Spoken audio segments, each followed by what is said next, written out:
بسم اللہ الرحمن الرحیم۔ محترم ناظرین السلام علیکم، میں ہوں آپ کا ہوسٹ محمد ظہور چودھری اور آپ میرا یوٹیوب چینل دیکھ اور سن رہے ہیں۔ ریکویسٹ ہے کہ میرے چینل کو اگر آپ نے سبسکرائب نہیں کیا تو اس کو سبسکرائب کریں اور کمنٹس باکس میں اپنی رائے کا اظہار اور لائک کریں۔ جی بہت شکریہ ناظرین۔ آج ہم بات کریں گے سینٹ کا جو الیکشن ہے وہ مکمل ہو گیا۔ سینٹ کے جو تیسری بار بننے والے چیئرمین جناب صادق سنجرانی صاحب تیسری بار کامیاب ہو کر سینٹ کے چیئرمین کا حلف اٹھا چکے ہیں، اور جو کیا سرائیاں جو پارلیمنٹ میں یوسف رضا گیلانی صاحب کی کامیابی تھی، میں اس کو ایک نئی نظر سے دیکھتا ہوں۔ میرا خیال ہے کہ وہ ایک ایسے کیا گیا کہ یوسف رضا گیلانی کو کامیاب ہونے دیا گیا، اور حکومت کو پتہ تھا کہ وہ خرید و فروخت کریں گے، اور انہوں نے کی۔ پارٹی کے یا گروپ جو پی ٹی آئی کا تھا، اس میں لوگوں کو حکومت کے مطابق اور میڈیا کے مطابق کہ انہیں خریدا گیا، اور بولی کروڑوں میں لگی۔ بہرحال جو بھی ہوا، دو گروپ آپس میں الیکشن لڑ رہے تھے، ایک کامیاب ہوا اور دوسرا ناکام۔ اس سے اگلی جو ٹرم ہے وہ ہے سینٹ کا چیئرمین کا الیکشن، چیئرمین کا انتخاب۔ تو وہ بھی دونوں چیئرمین کے الیکشن میں جو 7 ووٹ پڑے وہ پیپل پارٹی کے مطابق وہ یوسف رضا گیلانی کے تھے، لیکن اس کا سارا جو معاملہ ہے وہ ختم ہو گیا جا کے جناب غفور حیدری صاحب کی الیکشن میں، کہ ان کو وہ ووٹ نہیں پڑے، اور جو فاٹا سے ممبر تھے ڈپٹی چیئرمین مرزا صاحب، ان کو ووٹ وہ پڑ گئے، اور وہ سنجرانی صاحب سے بہت زیادہ ووٹ لے کر ڈپٹی چیئرمین منتخب ہو گئے۔ اب جو ہماری اپوزیشن ہے اس کا واوریلا شروع ہو گیا، اور کل میرے خیال میں پی ڈی ایم کا اجلاس ہے، اور اس میں جناب مولانا فضل الرحمان صاحب نے ایک بار پھر استعفوں کا معاملہ چھیڑ دیا۔ تو میرا خیال ہے کہ پیپل پارٹی کبھی بھی استعفوں کی طرف نہیں آئے گی، کیونکہ اسے ایک صوبے سے حکومت بھی چھوڑنا پڑے گی، اور اسے پتہ ہے کہ وہ سیٹیں نہیں ملیں گی جو اس کے پاس پہلے تھی۔ نون لیگ کے پاس کوئی چوائس ہی نہیں ہے، وہ تو صرف رنگ میں بنگ ڈالنا چاہتی ہیں، اور موجودہ الیکشن میں بھی جو سینٹ کے الیکشن ہوئے، اس میں بھی نون لیگ کو کچھ نہیں ملا۔ پیپل پارٹی اور جو پی ڈی ایم کا دوسرا اتحاد تھا وہ یہ سیٹیں لے گیا۔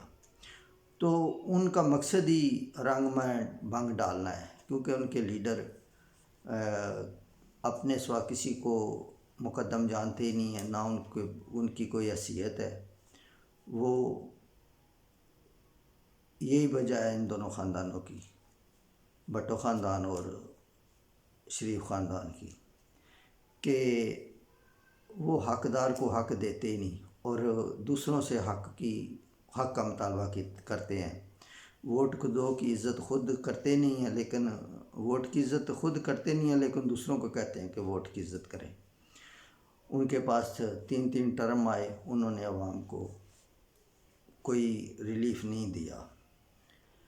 موجودہ جو حکومت ہے، یہ مہنگائی باقی معاملات تو اس نے کافی حد تک بہتر بنا لی ہیں، لیکن عوام کو انصاف اور جو مہنگائی ہے اس پر کوئی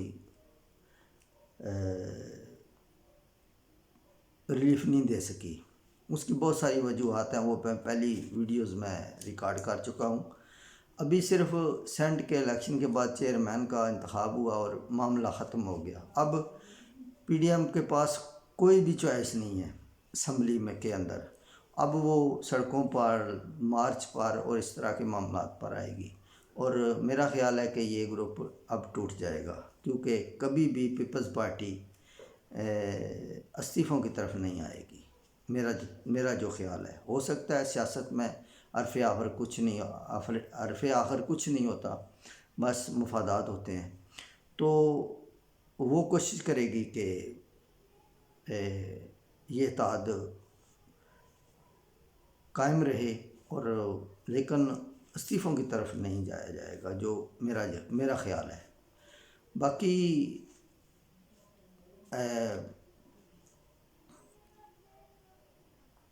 نون لیگ کے رہنماؤں نے یہ کہا ہے کہ محترمہ مریم صفدر صاحبہ کو فون کرا رہی ہیں، دھمکیاں مل رہی ہیں، تو دھمکیاں تو میرے جیسے عام بندے کو بھی ملتی ہیں جب کوئی کتاب لکھتا ہے، جب کوئی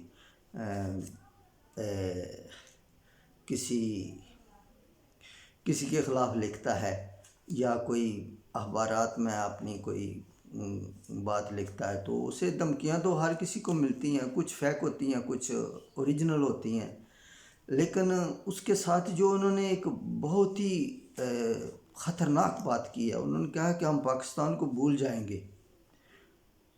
پیپل پارٹی بے نظیر کی شہادت ہوئی تو زرداری صاحب نے ایک ذمہ دارانہ بیان دیا، یا ذمہ دارانہ ایک اپنے بلائی کہ پاکستان کھپے، یعنی پاکستان کے لیے۔ تو نون لیگ کہتی ہے کہ وہ پاکستان کو بھول جائے گی۔ بھئی پاکستان کو بھول جائیں گے تو آپ رہیں گے کہاں؟ اور آپ جس فیملی کو، وہ تو انگلینڈ ان کے چلے جائیں گے، باقی 20 کروڑ لوگ کہاں جائیں گے؟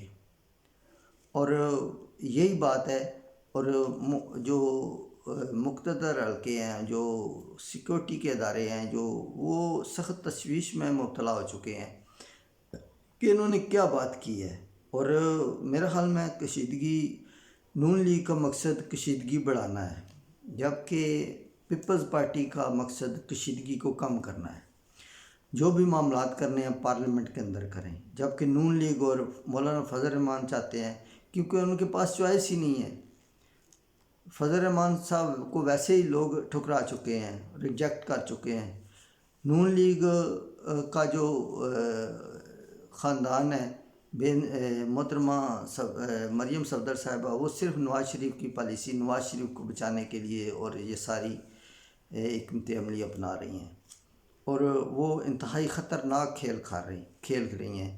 اور نون لیگ میرے خیال میں اب تقسیم ہو جائے گی، 2 یا 3 حصوں میں تقسیم ہو جائے گی، کیونکہ نون لیگ کے جو لوگ ہیں وہ نواز شریف کو بائی پاس تو نہیں کرنا چاہتے، کیونکہ وہ سمجھتے ہیں کہ نواز شریف کو بائی پاس کیا گیا تو وہ بالکل لا تعلق ہو جائیں گے، ان کا کوئی اثر نہیں رہے گا۔ جیسے چودھری نثار صاحب ہیں، چودھری نثار صاحب بہادر انسان تھے، انہوں نے سمجھا اور وہ اس سے الگ ہو گئے، اور ایسی بہادری، ایسی جرأت کا مظاہرہ باقی لوگ نہیں کریں گے۔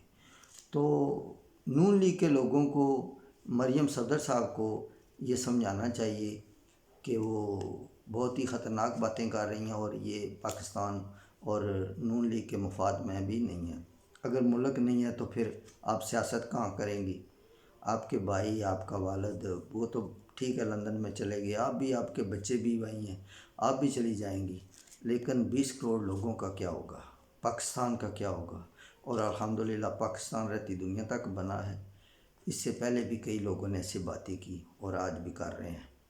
تو نون لیگ اور باقی جو قیادت ہے اس کو بھی سمجھنا چاہیے، اور حکومت کو بھی میں جو تیسری بات کروں گا، حکومت کو بھی چاہیے کہ وہ جہاں جہاں اسے لگتا ہے کہ یہاں بات چیت ہونی چاہیے، یہاں کمپرومائز ہونا چاہیے، تو وہ کریں۔ ہاں، قانون کی بالادستی کو قائم رکھیں، احتساب کا عمل اس کو ایسا شفاف بنائیں کہ عوام کو پتہ چلے کہ واقعی یہ شفاف ہے۔ ابھی تک جن لوگوں کو سزائیں ہوئی ہیں ان کی کبھی ضمانتیں ہو جاتی ہیں، کبھی کچھ، لیکن یہ جتنا پرانا جو انفراسٹرکچر پرانا ہے وہ سارا ان دونوں پارٹیوں کی جو قیادت ہے یا ان کی سفارش سے بنا ہے، تو اس سارے پر غور کرنا چاہیے۔ میں یہ نہیں کہتا کہ ان کو نکال دیں یا ان کے ان کو سمجھائیں، ان کو قانون کے دائرے میں لائیں، اداروں کو مضبوط کریں، اور یہی خان صاحب کے لیے بہتر بھی ہوگا۔ باقی خان صاحب نے سارے معاملات جرأتمندانہ کیے ہیں، جرأتمندانہ فیصلے کیے ہیں، اور اللہ کرے وہ باقیوں میں بھی کامیاب ہوں اور پاکستان ترقی کرے، اور تمام جو پاکستان کی 52-53 پارٹیاں ہیں جن میں سے 10-12 جو ہیں وہ پاور میں ہیں یا ان کی سیٹیں ہیں وہ پارلیمان میں بیٹھی ہوئی ہیں، صوبوں میں بیٹھی ہوئی ہیں، سینٹ میں بیٹھی ہوئی ہیں، تو ان سے بھی میری ریکویسٹ ہے کہ وہ ٹھیک ہے اختلافات کریں، اختلاف رکھیں، لیکن پاکستان کو مقدم جانیں۔ پاکستان ہے تو ان کی سیاست ہے، پاکستان نہیں تو ان کی سیاست نہیں۔ بہت شکریہ، اللہ حافظ۔